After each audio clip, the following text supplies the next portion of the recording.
The Cajun French Music Association exists to preserve and promote Cajun music as well as aspects of the Acadian heritage. Founded in Basile, Louisiana in 1984 with less than 30 members. Today it serves 5 chapters in Louisiana and 1 in Southeast Texas.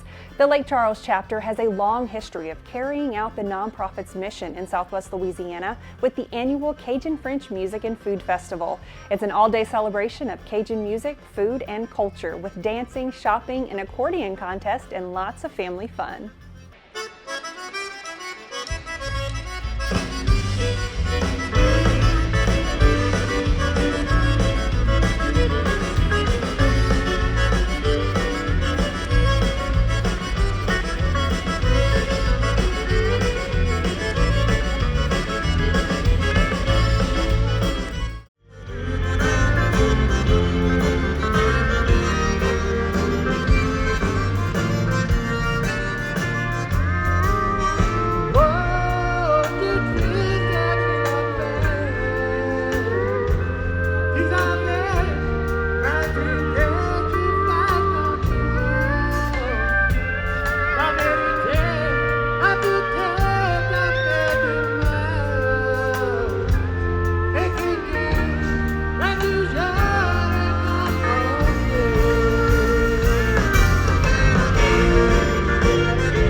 All right, let's talk about Ivy Dugas. You did mention him, and Kaleb, Trahan, and the Cajun Cousins. I could spend an hour talking about that band. They are just, the original title is Jackie Collier, Ivy Dugas, and the Cajun Cousins.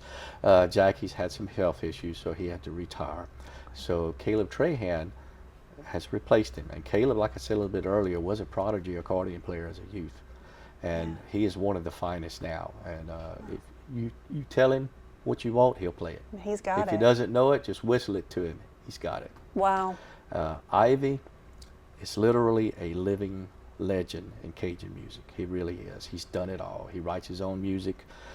This band, they have all of their own music. Most of what they do is stuff that Ivy wrote or somebody in the band wrote. Most of it was Ivy, but some of the other band members, Danny Cormier being one, there's also songwriters.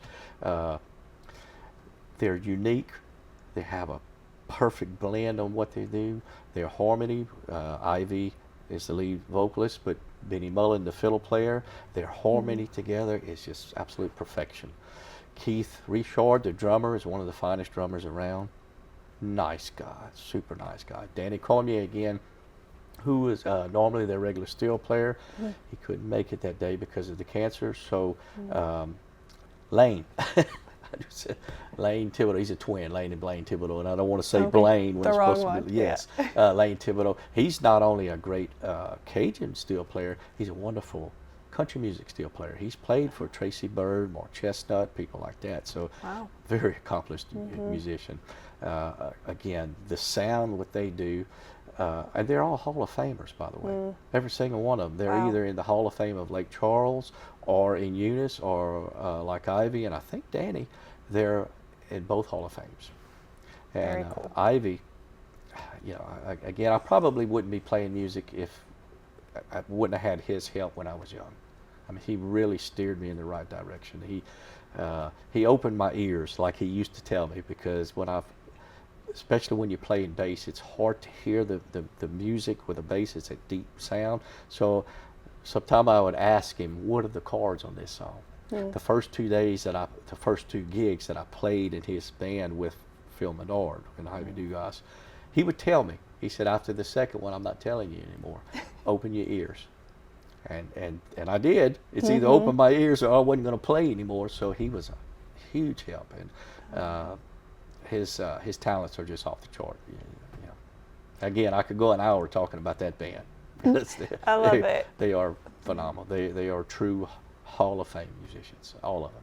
So not only is Cajun music a family tradition, but I feel like it creates family, is what it Absolutely. sounds like. All musicians, I promise you, we look at each other as friends. We even call each other brothers. We do. You know, there's so many of them that I call my brother, you know.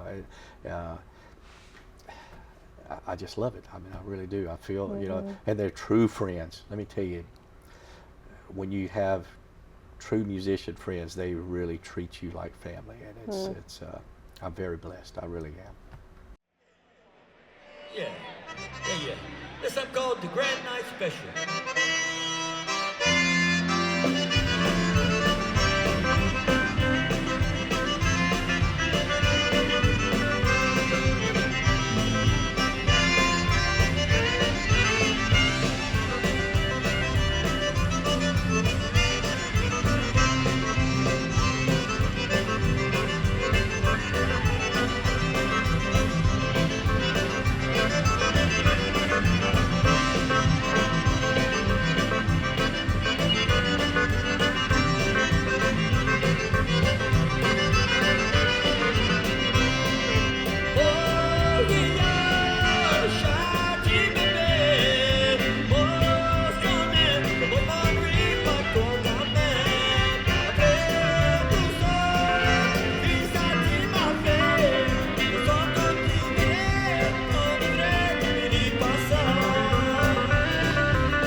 All right, I think you left out a little detail about yourself in 2012. Am I correct? You were inducted into the Hall of Fame.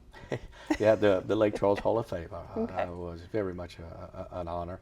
And you know, Neil Granger, a mutual friend of ours, was it Neil Granger? Well, it was actually Keith Saunier, the president, current local president. Okay. Met somebody this past week that has all of the films of all of the CFMA. There was Sam Acuff, Okay. used before he passed away, would film all of the Hall of Fames, and either my year or the year after was the last year he did that, and Keith found all those films. Wow. And I've never seen them.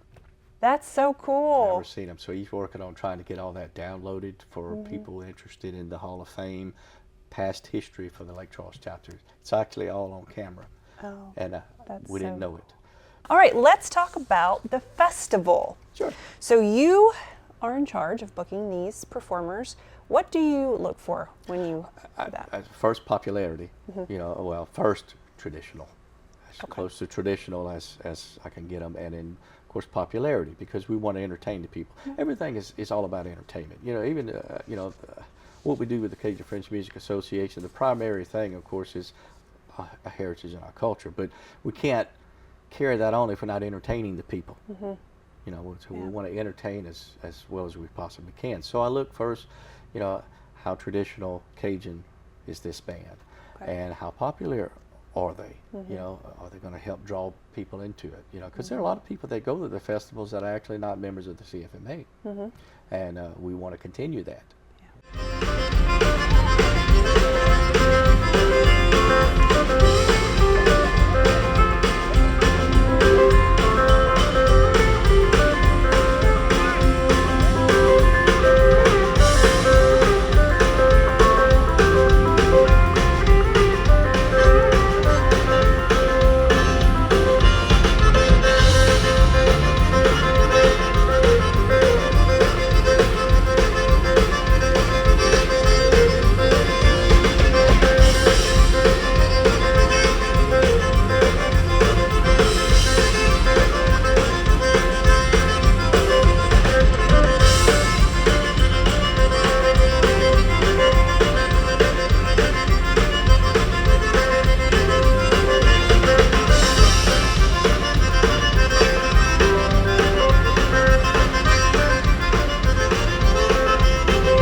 the New Iberia Stump. I don't know if I ever heard of it.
So what would you tell someone who is brand new to Cajun music? What would you tell them to listen for, to feel, to open their mind? How would you try to get someone interested in Cajun The first music? thing that I tell everybody is let's go to a dance. Okay. Let's go to a dance, because watching the people dance, listen to that music, because it's a unique music.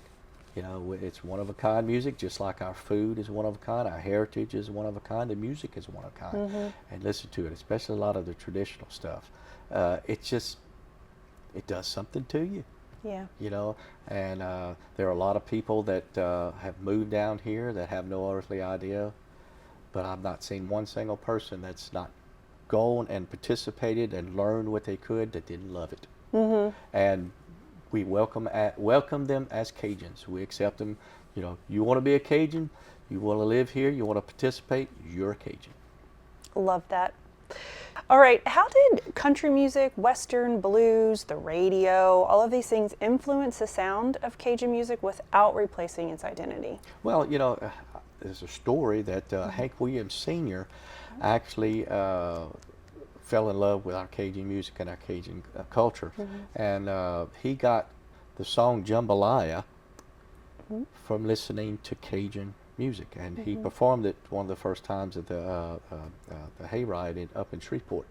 Wow. And that's, so he, it's, you know, there's a lot of similarities in old country music and Cajun music, because back then, because my dad, as an example, there was no television. All they listened to on the weekends was the radio. Well, it was from Nashville, the old country music. He was a heavy Hank Williams Sr. fan, and he sang a lot of Hank Williams music. And actually, when I started playing music, before I started in French, that's what I did, was old country music. And there's a lot of similarities in how it's played out. Okay. And the stories and the musical progressions, very similar on a lot of it. And there were a lot of country songs that were actually changed into French songs, and vice versa. Boss Jean Marier!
So you did talk about learning from your father, and most Cajun musicians, that's how it happens. Yes. They learn from their family, they start as children, it's passed down for generations. Why do you think that is? Well, it's part of our heritage. You know, it's something that we love. We grow up into the culture. You know, back in the olden days, that was only entertainment. You know, there was no television. You had radio, but there was no television. So everybody looked forward to the living room dances. And, you know, stuff like that still happens, you know, especially toward the Lafayette, Eunice area and everything. You know, I would love to see Lake Charles get back to how we used to be, which was more in line with what the East Lafayette, Eunice area is doing, and we're working hard on it. It's getting better. A lot of people has forgotten, you know, what our culture is all about, and that's why the CFMA is in existence. That's why I'm working as hard with others to continue promoting it, to remind everybody this is our culture, this is ours. We're unique. This is our heritage, and the music is part of it. So.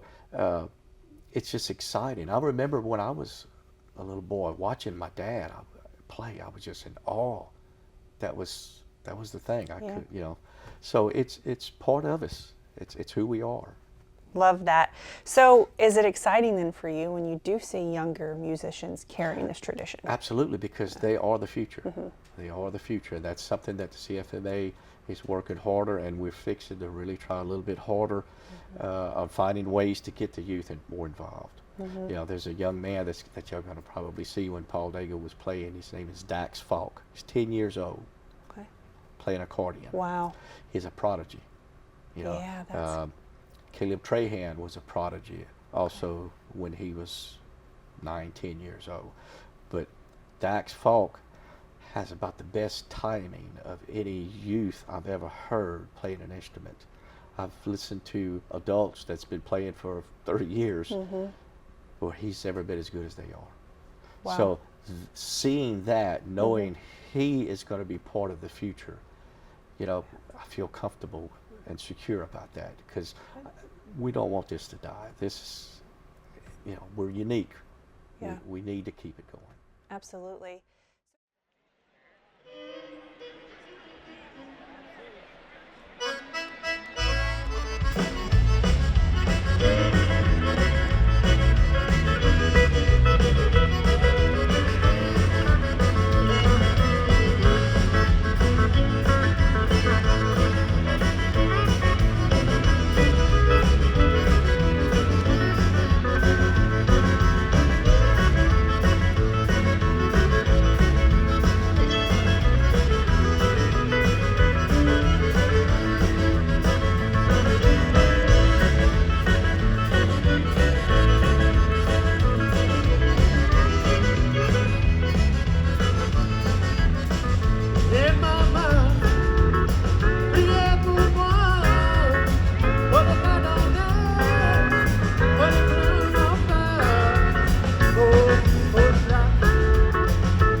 Storytelling, singing, and dancing, those are the main ingredients that make up the Cajun music genre. And next to jazz, perhaps no musical tradition is more associated with Louisiana.